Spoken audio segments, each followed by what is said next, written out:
আলহামদুলিল্লাহ, এই মুহূর্তে আমি আছি থাইল্যান্ডের ক্রাবিতে। আজকে আমরা স্পিড বোটে করে ঘুরতে বের হয়েছি আন্দামান সাগরের 4টা অসাধারণ আইল্যান্ড। দেখেন স্পিড বোটটা এগিয়ে যাচ্ছে আর দুই পাশে সারি সারি সবুজ পাহাড়। মনে হচ্ছে যেন পাহাড়গুলো সাগরের বুক চিরে দাঁড়িয়ে আছে। পানিটা এত নীল, একদম টার্কোয়েজ কালার, চোখ সরানোই যাচ্ছে না। প্রথমে আমরা এসে পৌঁছালাম টাপ আইল্যান্ডে। সুবহানাল্লাহ, জায়গাটা অসম্ভব সুন্দর। আমাদের স্পিড বোটটা এখানেই ভিড়। এই পানিটা এতটা পরিষ্কার যে নিচের মাছগুলোও দেখা যাবে। আমরা এখানে একটু গোসল করব, পানিতে নামবো। এই মুহূর্তগুলো আসলেই জীবনের জন্য স্মৃতি হয়ে থাকবে।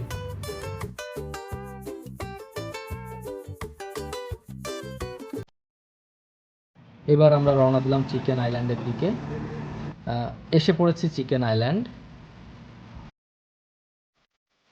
দূর থেকে একটি পাহাড় দেখা যাচ্ছে, মনে হচ্ছে উপরে মুরগি বসে আছে, ঠিক চিকেনের মতো। মাথার শেপটিও পুরোপুরি স্পষ্ট। নির্দিষ্ট নিরাপদ সীমারেখায় আমরা এখানে মোটামুটি টিমের সবাই সাঁতার কাটছি,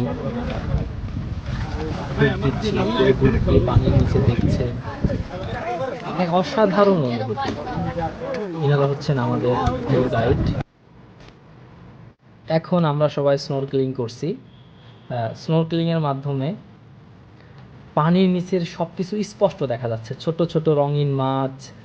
মনে হচ্ছে ন্যাশনাল জিওগ্রাফিতে লাইভ দৃশ্য। স্নরকেলিংয়ের অভিজ্ঞতা সত্যি অসাধারণ।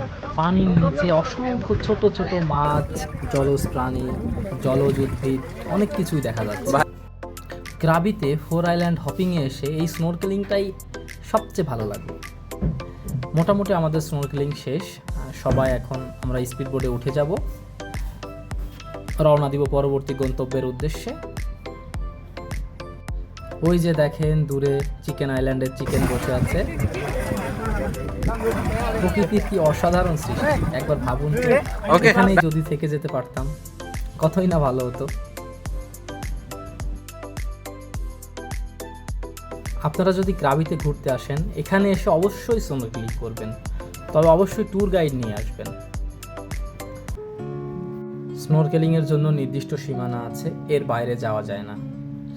এখন আমরা রওনা দিলাম আমাদের পরবর্তী গন্তব্য কোহপোদা আইল্যান্ডের দিকে। ওই যে দূরে আমরা চিকেন আইল্যান্ড ছেড়ে যাচ্ছি, এসে পড়েছি কোহপোদা আইল্যান্ড।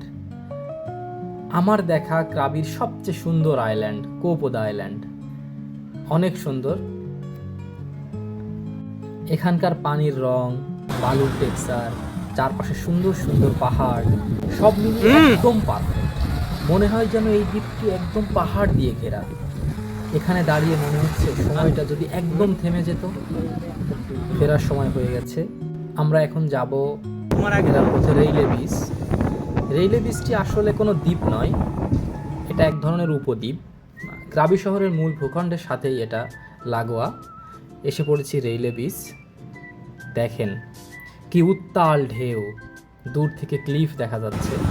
প্রকৃতি যেন নিজের সেরা রূপটা এখানে ফুটে উঠেছে। মোটামুটি আজকের আইল্যান্ড হপিং শেষের পথে।